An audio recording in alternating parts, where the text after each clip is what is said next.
Hey everyone, today I want to talk about something that used to give me a serious headache: managing a ton of audio channels without losing your mind. If you've ever felt like your studio setup is holding you back because you can't get enough inputs and outputs without a rat's nest of cables, this might be the solution you've been looking for. Link is in the description if you want to check the product details on Amazon. I run a small studio, and a few months ago I hit a wall. I was working on a live recording session with a full band, and I needed to capture every instrument cleanly: guitars, drums, vocals, you name it. My old audio interface just couldn't handle it. I was maxed out at 16 inputs, and the latency was driving me crazy. I started dreaming of a day when I could just plug in everything without worrying about channel limits or sync issues. That's when I stumbled upon the HDSPe MADI FX from RME.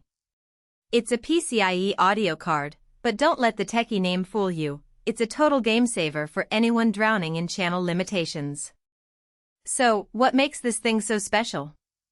First off, it's got a whopping 390 channels. That's not a typo. 194 inputs and 196 outputs. Yeah, you read that right. For someone like me who's always pushing the limits of what my setup can handle, this thing is a dream. I can run multiple studios or stages without ever worrying about running out of channels. Whether you're recording a full orchestra or mixing a live festival stream, this card keeps everything flowing smoothly. Another huge plus is the MADI connectivity. The HDSPe MADI FX gives you 3 MADI I/O ports, 2 optical and 1 coaxial. That means you can daisy-chain multiple devices or even connect to other studios without losing audio quality. I've used it to sync up with a remote studio for a collaboration, and the latency was so low it felt like we were in the same room. Plus, the optical connections are super reliable, no more worrying about cables getting jostled during a session. Let's talk about flexibility. This card isn't just for audio.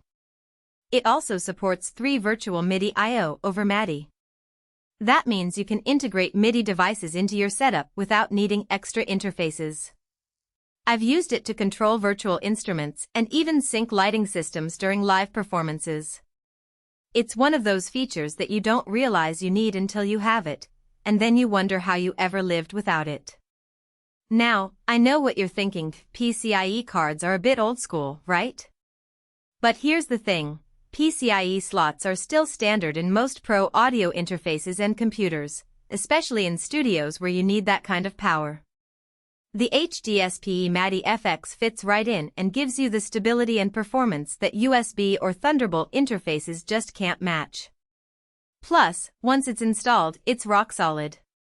No dropouts, no glitches, just pure, reliable audio. I also love the AES/EBU connectivity, though you'll need a breakout cable for that. It's not included, but it's a small price to pay for the flexibility it gives you. I've used it to connect to older gear and even some outboard processors, which has been a lifesaver when working with clients who have vintage equipment. It's one of those little things that makes the card feel like a Swiss Army knife for audio professionals. Of course, no product is perfect. The HDSPe MADI FX is a bit pricey, especially if you're just starting out. But if you're serious about audio production or live sound, it's an investment that pays off. Also, it's not exactly plug and play. You'll need to install it in your computer, which might be intimidating for some users. But once it's set up, it's smooth sailing. So, who's this card for? If you're a studio owner, a live sound engineer, or even a musician who's tired of channel limitations, this is worth considering. It's built like a tank, sounds incredible, and gives you the freedom to work without constraints. I've been using mine for a few months now, and I can't imagine going back to my old setup. If you're curious and want to see the specs or check the price, the link is below. It's a solid piece of gear, and I'm really happy with how it's performing in my studio. Thanks for watching, and I'll see you in the next one.